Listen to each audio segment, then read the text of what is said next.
Hi everybody. Today I'm going to teach you how to make your own DIY wonky flower stamp out of shelf liner. And then we're going to use those to make an art journal page. So today we are going to make our own stamps to make flowers. Kind of funky flowers. You can draw these, but I just thought this was kind of a neat way of doing it. So this is shelf liner. You can get this at the dollar store, various places. It's very readily available. Some shelf liners are thinner than others. I find for this use, the thicker ones work best. So I have this one, and then I have this shelf liner, which has this pattern, but mainly I'm going to be using this one. So we are going to basically cut the petals, the shapes of the petals, kind of these wonky triangular shapes using the shelf liner. Now I have little bits here that are left over. So I am going to use those to make petals.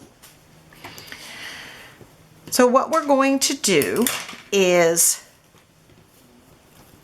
just cut the shape.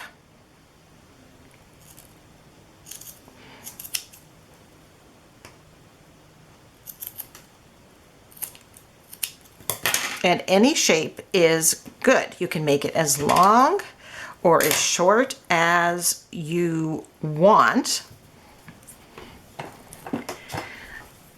Now, these,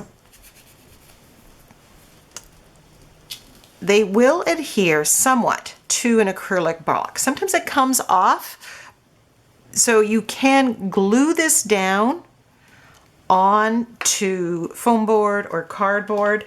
You can also just use some two-sided tape on here just to help it adhere.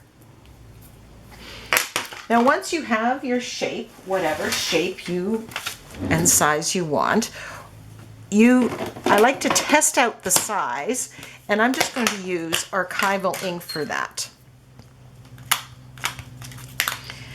And you can stamp, and you can see how it stays. Now, do I like the size and shape of this? So I'm just doing a sample. And then you can tweak the flower if you wish. You can make it narrower, you can make it wider, however you want, or you can say, I really like that the way it is. So I'm going to simply cut. Now I want something that's, do I want a longer one or a wider one?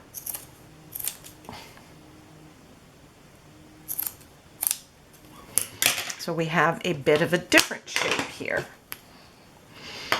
And we're just going to test them out. Okay, so nothing too terribly difficult here. You're going to make smaller ones.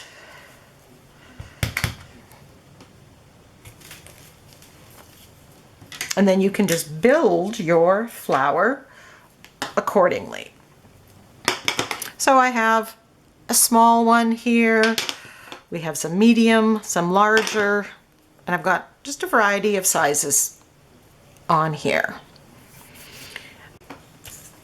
I'm also going to cut some leaf shapes. Now I'm using straight edge. You don't have to. You can. Let's experiment here.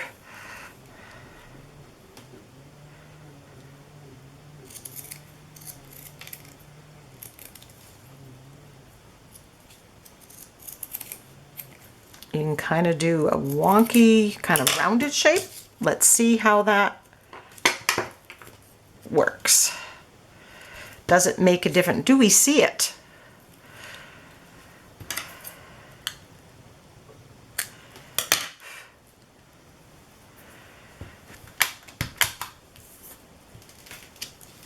Okay, so we see we have this one is rounded, and I actually like that. So there's the rounded one. I just did this on tissue paper because I'm just sampling right now. So what I've also done is with this one, I've just cut out one of those hexagon shapes, and I'm just going to use that as a stamp for the inside. So I'm liking that. I also have, this is child play foam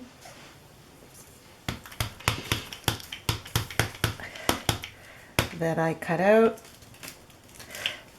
So we can do that. I even have just leftovers on here, so I'm just going to see what that looks like.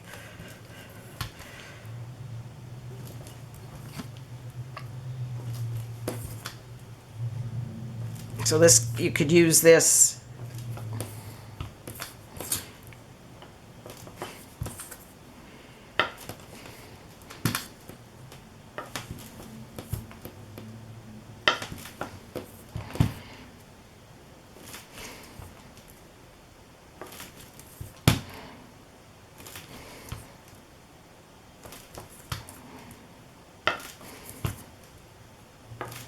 oh, that's very cool. Then let's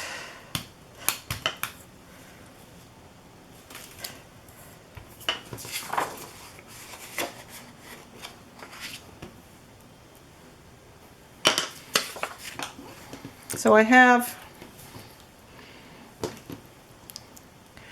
a whole assortment. Got different size leaves, different petals, and when you're doing a page, so we can do things like that, like that, like that, like that. Now, so we'll come back and let's do this on a page. I'm working on my 9x12 Canson Mixed Media art journal. It's coiled, but I've taken it off the coil so I can work flat. Now I want to make a light background. And I don't want, at this time I'm thinking I don't want to have a whole lot of pattern in the background because I want the flowers to showcase. And since I'm doing flowers, I'm using yellow green and light blue permanent, and they're mixing a green. I'm adding some white gesso in there just to soften it up. I'm not too worried about it being perfectly smooth. I just want color on this background. If you get too much of one color, you can wipe off with a baby wipe like you just saw me doing there. Now this surface was gessoed ahead of time, which helps me blend the paints with the makeup sponge at this stage because it's kind of sealed the paper. Then I get the idea that I'm going to brayer some white gesso on, knock this back a little bit because my mind right now, I'm thinking I want this background soft and looking like the earth and sky and trees behind the flowers. So I'm coming back with a little bit of the light blue permanent on the brayer. I'm liking how this looks. Of course, I could have brayered the entire thing from the beginning and not have done the block and blend with the makeup sponge. And I love using the Ranger brayer for this purpose. Now here are some of the wonky flowers, my samples, and I'm just using them to kind of figure out the composition of this page and the sizes. And I just use these for that. And I keep these on hand to set up the composition. You'll see that at the end. So now I'm just choosing the size that I want to make my flower and the petal. And I'm chosen, I believe, one of the rounded petals, which I really liked. So I'm spreading a alizarin, oh, not alizarin crimson, quinacridone magenta on that glass sheet and pushing the stamp, my DIY stamp, into it. And then I'm going around. Now you can draw a circle in to give you that center of your flower if you wish. I did that at the beginning and then I discovered it really wasn't so necessary. Now, some of these flowers I'm going to layer. So the one I'm putting now is the one that's going to be to the forefront. And I'm using a slightly bigger petal here. And I'm using a dark purple.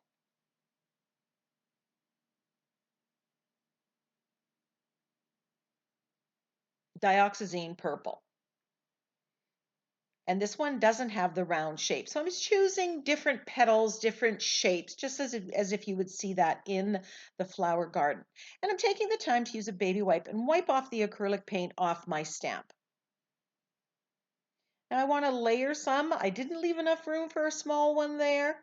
Now, what I'm going to do here is create a mask to cover up these petals. I want some to look like they're behind, so I'm going to mask them off, and I'm going to may put a small flower there.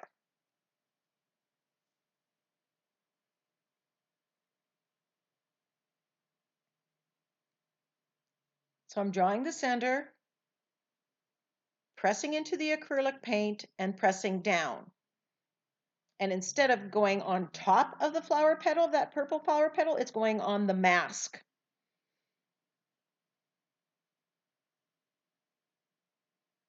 So this flower, it's going to look like this one is a little bit behind that purple one. Voila.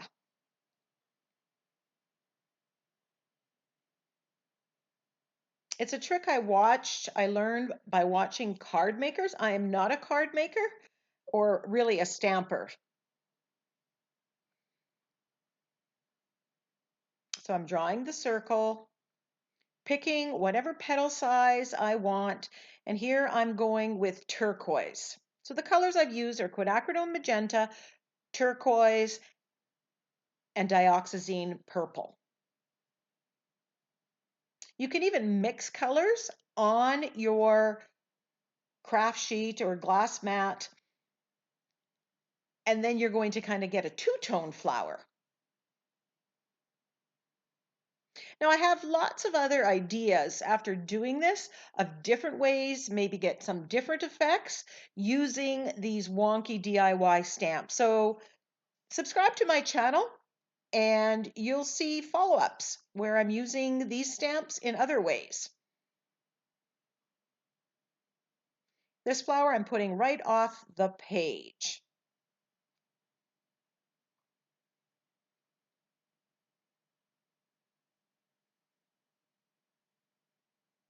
This is the first time that I'm really using these DIY stamps on a page. So I'm figuring things out and just taking you along with me. And now I'm using some of those stamps that I've created to put in the centers. I changed my mind about the centers later on, but this is one option. The paint there had smudged, so I wiped it off with a baby wipe. And I can do that because everything underneath it is acrylic paint, at this stage anyways.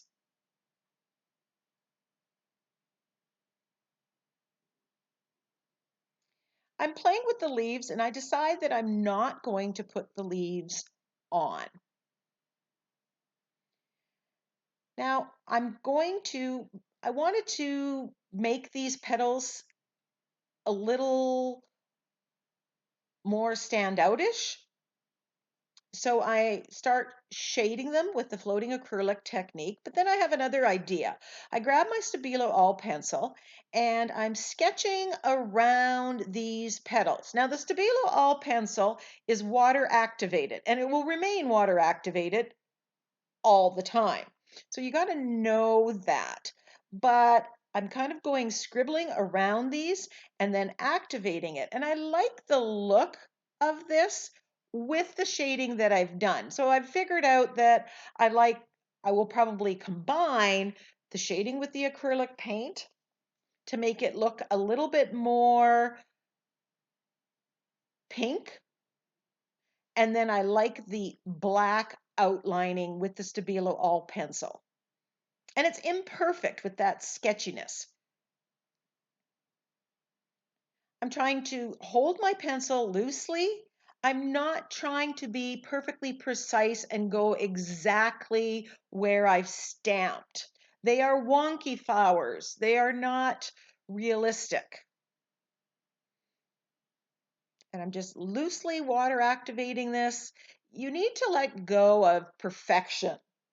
And I've tried really hard to do that. There was a time in my art journaling career that I would not be able to do this because I wanted it to be perfect. So I've let go of that, and it's very freeing.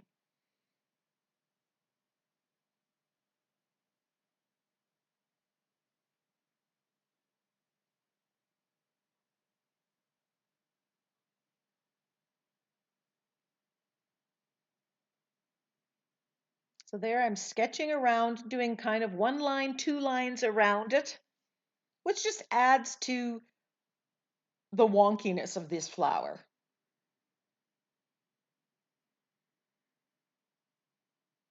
So I'm doing, now that I've put the stabilo on there, I thought, oh, well, what if I do the shading now? I can activate that stabilo at the same time as I'm shading, and that works.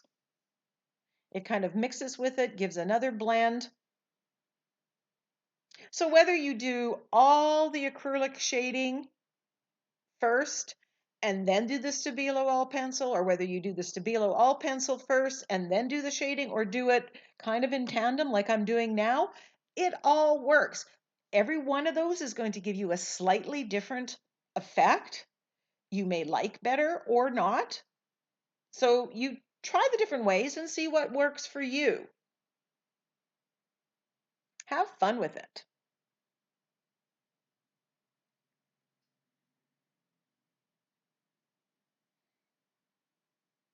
But I do think it's really necessary to outline the petals and to shade. I think both of those things add to it.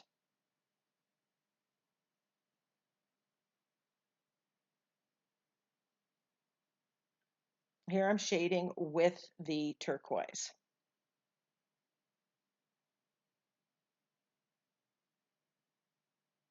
It's kind of a double shade because you're shading with the turquoise paint and you also get the black from the Stabilo all pencil.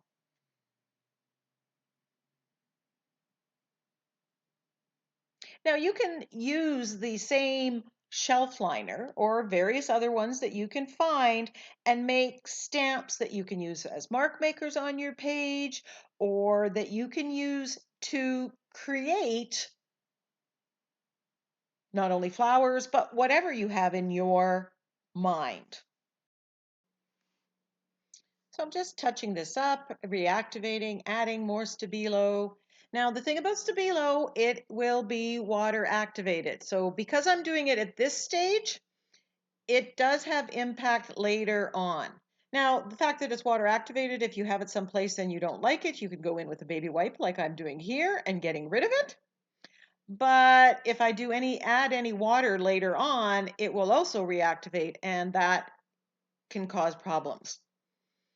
So I am now auditioning sentiments, and I went to my Through the Garden Gate sentiment pack for a variety of them, and I'm looking for something that's a little bolder, that also fits the space that I left. And I've turned it to the portrait orientation. I didn't like the size of that one. That one seemed a little too small, not quite bold enough. So I blew it up on my printer, and you can change the size of all of my sentiment packs. And I even made a video showing you how to do that. I'm auditioning this one. I'm cutting out a lot of the white because I really don't want to see that. And playing with where I might want it to be. And this is a process that I go through all the time. And I spend a lot of time trying to figure it out and tweak it, turn it this way, turn it that way. And I just wanted to leave that in to show you that this takes time. Then I decide after all that, I'm going to use this sentiment. I cut out some of the white and I figure out how to put it. As I'm looking at the centers of these flowers, I know I had stamped them with some of my stamps that I created, but I didn't like the centers. So I'm coming in with white gesso and I'm painting them out. And instantly, it just seemed to work better for me. I like the white flower. I thought about putting yellow in the middle, but I didn't want to introduce another color. So I'm painting that out. But it's just a matter of personal preference. We're not right, we're not wrong, it's just different. But this just makes it pop. Somehow it makes the colors of the flowers better. Some I'm doing kind of a rounded square, some are round. Again, I'm altering the shapes of the centers of the flowers just for variation.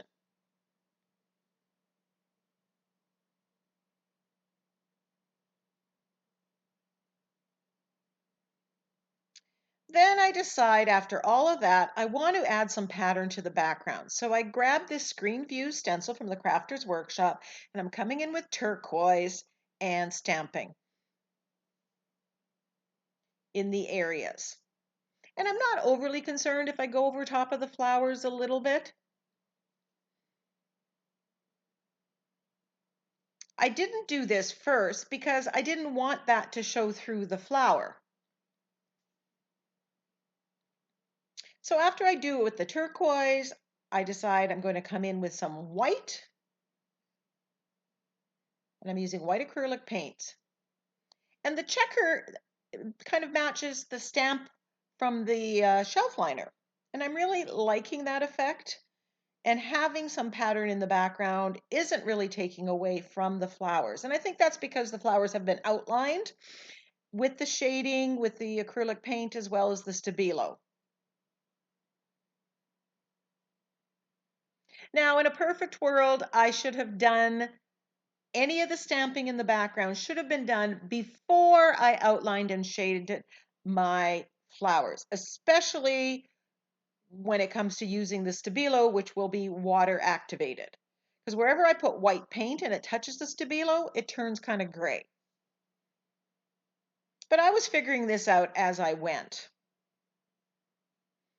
But I love that screen view stencil is so nice in a background. It's simple, the scale is just right. I was using the 6-inch one. Now I'm shading around the page to edge it and tie in the black that's around the flowers.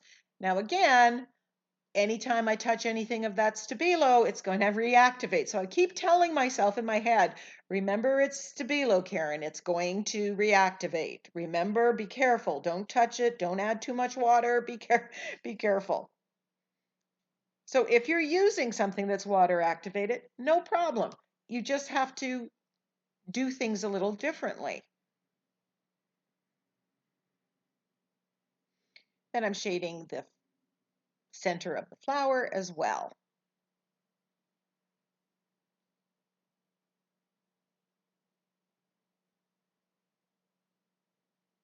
So I would have put the background color on, stamped the flowers, then did any more stenciling or stamping to the background before I shaded and outlined those flowers.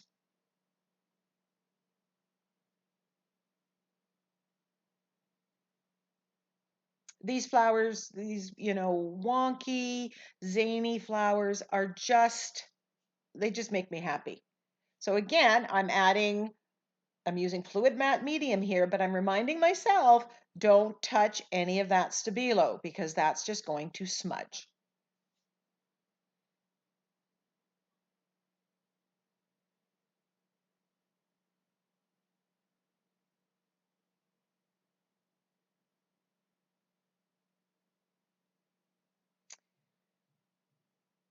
Now I'm splattering with black with my fan brush, which is my preferred way of splattering. And then I splatter with white.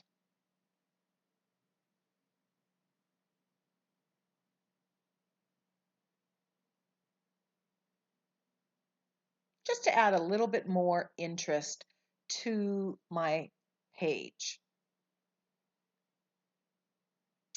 Now I'm looking at this and I'm quite happy with it.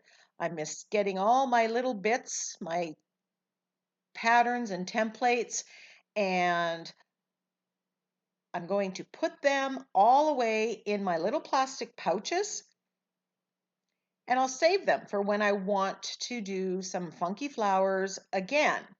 And I'll put a link to these plastic pouches. I use them to store all my stuff. And I'm thinking I'm done. In fact, I start editing the video. And then I decide, I get an idea to use this leaf stencil, and I'll put a link to it in the description box. Add that to the background. Now, of course, now it's the most complicated because now I have the sentiment down and everything. So ideally, I would have added this earlier, but sometimes you don't know what you want to do. The page does not, tell you yet. So just know it's never too late. It's a little more difficult to do it now, but it's not impossible.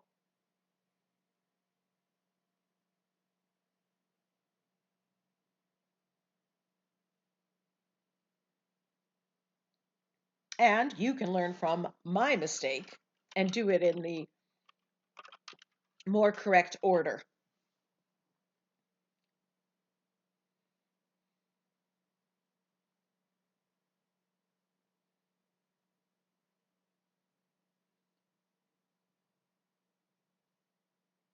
And I'm just looking at the page, thinking, where do I want it? Some of these leaves are being stenciled and they're more opaque. They're a darker turquoise, some are lighter. But I love the addition of the leaves on this page.